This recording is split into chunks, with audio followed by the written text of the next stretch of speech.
I stand in support of the Women's Reservation Bill.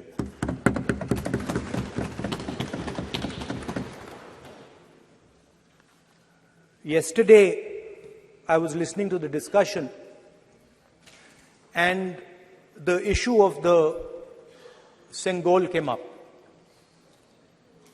And there was a conversation, a to and fro, about the Sengol.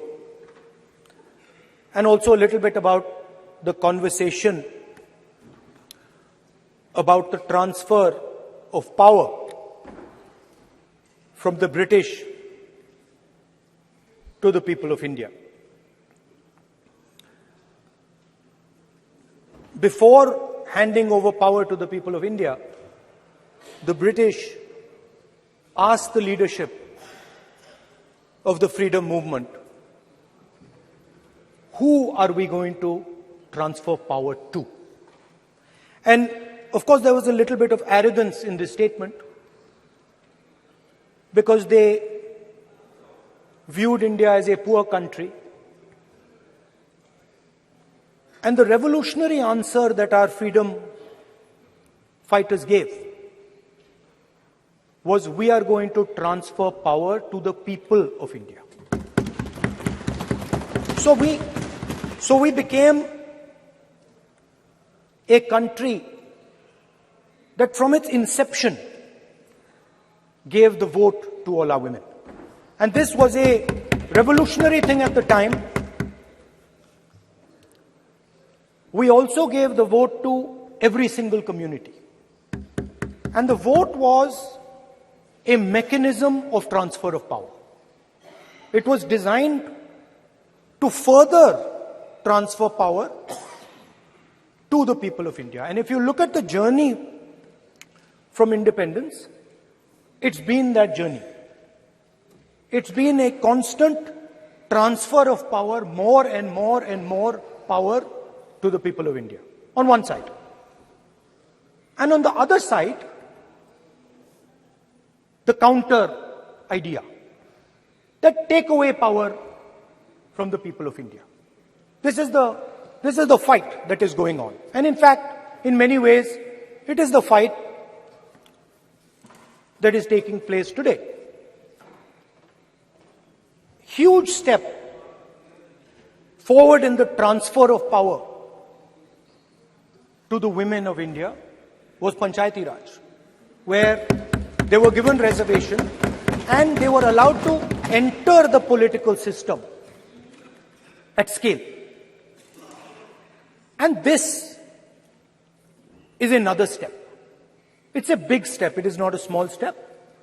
And I'm sure everybody in this room, the treasury benches, the opposition, everybody agrees that this is a very important step for the women of our country. They fought for independence.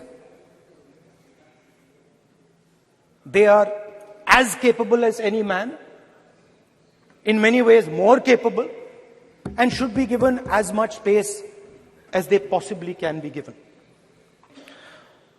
There is one thing, in my view, that makes this bill incomplete. I would like to have seen OBC reservation included in this bill. I think it is very important that a large chunk of India's population, large chunk of India's women should have access to this reservation. And that is missing in this bill. There are also two things that seem strange to me. One is the idea that you require a new census to implement this bill. And the second is that you require a new delimitation to implement this bill. In my view, it is quite simple. This bill can be implemented today by giving 33% of the seats in the Lok Sabha and the Vidhan Sabha to India's women. And so I wonder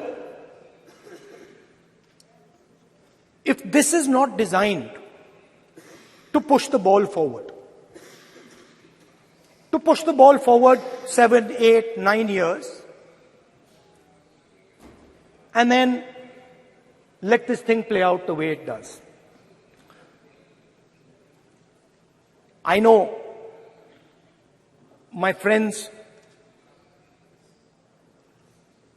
tend to like to take the attention of people away from other issues. You know, there is of course the Adani issue, which is they always want to take the attention away. But there is another, I would like to say that. One of the things that, this is quite a nice building, nice peacocks, nice peacock feathers on the ground, nice peacock feathers in the chair. It's a nice, tasteful building. But frankly, I would have liked to see the President of India in this process. The President of India is a woman. She represents the tribal community, and it would have been befitting to have her visible in this transfer from one house to the other. So, one of the things that the government likes to distract from, of course, is Mr. Adani.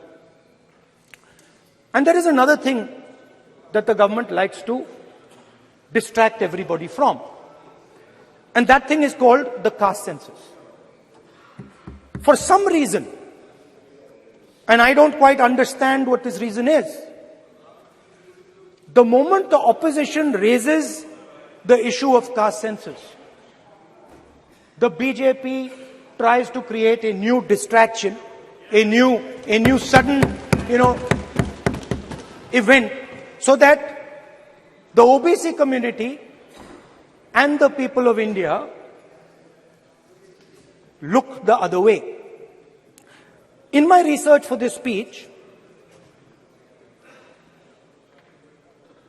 I took a look at the different institutions that define how our country moves forward. There are many. There is the Lok Sabha, Rajya Sabha, Vidhan Sabhas. There is the bureaucracy. There is the press. And there's the judiciary. And I looked with an eye to understand what is the participation of the OBC community in these institutions. मतलब हमारे जो institutions हैं उनमें OBC की भागीदारी कितनी है, ये सवाल मैं पूछ रहा था और मैंने अलग अलग इंस्टीट्यूशंस में थोड़ा रिसर्च किया. जो सेंट्रल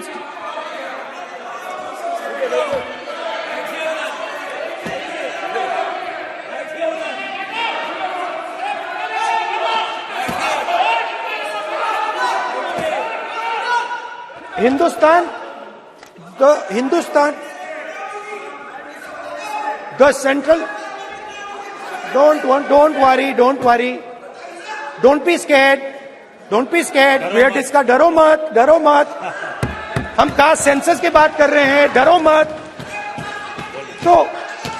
तो मैंने, I checked, simple thing I did. I said, look, what is the most important set of people in the government of India?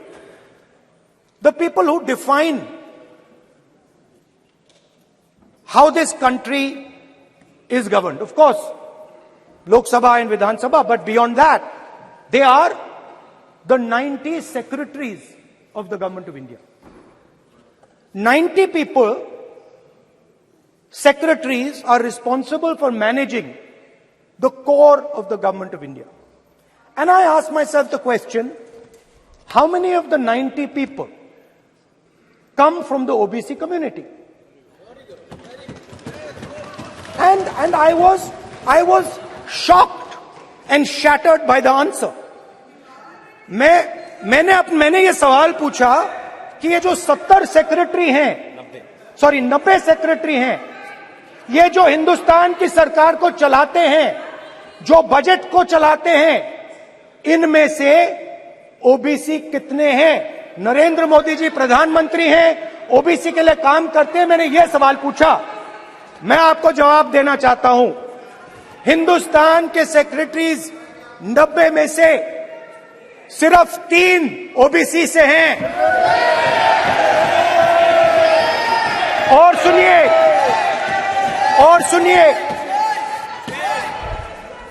सुनिए, नहीं घबराइए मत, डरो मत।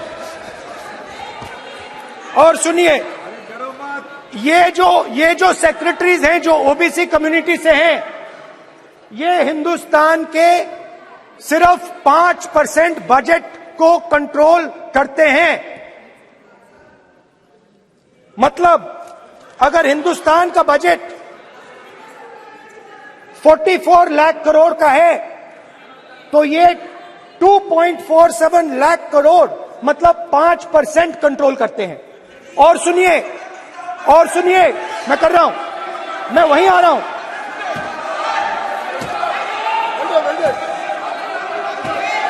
मतलब ये जो है आप ओबीसी की बात नहीं सुनना चाहते, ओबीसी की बात नहीं सुनना चाहते, ओबीसी की बात नहीं सुनना चाहते, ओबीसी की बात नहीं सुनना चाहते। आप ओबीसी के खिलाफ है, आप ओबीसी के खिलाफ है, ओबीसी के खिलाफ है। आप ओबीसी के अधिकार के बारे में नहीं सुनना चाहते, ओबीसी के बारे में नहीं सुनना चाहते, ओबीसी के प्रति न्याय नहीं चाहते, ओबीसी के प्रति न्याय नहीं होना चाहिए। ये सी दे नॉट शोइंग ये जो है, हाँ, मैं माननीय सदस्य से आग्रह करूंगा, एक मिनट रुकिए।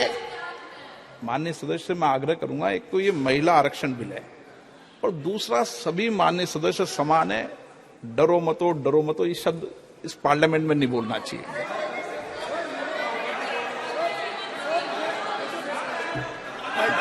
सर, ये जो डिस्कशन है,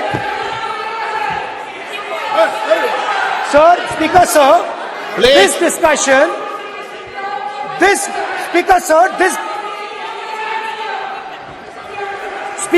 this discussion is about the transfer of power to the people of India. The women being one group of the people of India and the OBC community being another group of the people of India. And I am elaborating that the OBCs, who number a huge percentage, have 3% of the 90 secretaries of this country and control and define 5% of India's budget. This is an insult and a shame to the OBC community. ये OBC community का अपमान है। तो सवाल उठता है कि इस देश में कितने ओबीसी हैं, कितने दलित हैं, कितने आदिवासी हैं, और उस सवाल का जवाब सिर्फ कास्ट सेंसस से मिल सकता है। तो मेरा सरकार को एक सुझाव है, सबसे पहले ये जो महिला का बिल है, इसको आप पास कीजिए, आज पास कीजिए, ये जो आपके लागू कीजिए, और ये जो डिलिमिटेशन है जो आपने बोला है, और ये जो सेंसस है, इसकी कोई जरूरत नहीं है। 33% आप महिलाओं को सीधा दे दीजिए। और दूसरी बात, इसको बदलिए, इसको आप बदलिए। कैमरा नहीं है सर, कैमरा नहीं है, आपको ही दिखाएंगे सर, पूरा भाषण में आपको ही दिखाएंगे। ये आप बदलिए। ये जो लिस्ट है, ये ओबीसी समाज का अपमान है। 90 लोग हिंदुस्तान के सेक्रेटरी हैं, उनमें से 3 लोग ओबीसी समाज के हैं, 5% बजट को कंट्रोल करते हैं।